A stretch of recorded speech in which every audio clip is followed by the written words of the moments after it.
While sharing a public roadmap could increase data quality and avoid playing telephone, your team could also receive feedback in ProdCamp inbox from other sources and still need to centralize it on the fly to avoid data loss.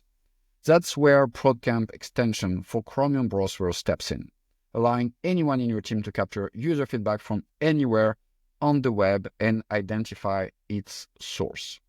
Once you'll be registered with the same email you used to create your ProdCamp account, you can start capturing feedback. Just select the product you want to capture feedback for, then add the content of your feedback in the right field, and you will be able to then select either an account or a customer to link this feedback to. Submit it right from the extension like this, and the content will be mapped and will show up within your inbox as an external channel right here.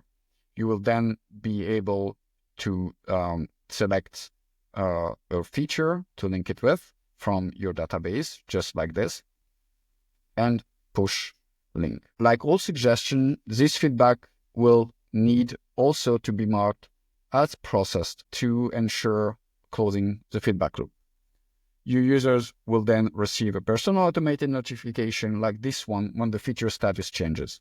This will help you reignite deals lost by lack of functionalities, reduce churn, and increase product adoption. We have more dedicated resources you can check to set up other feedback channels, and you can always reach out via our chat if you need or require additional assistance.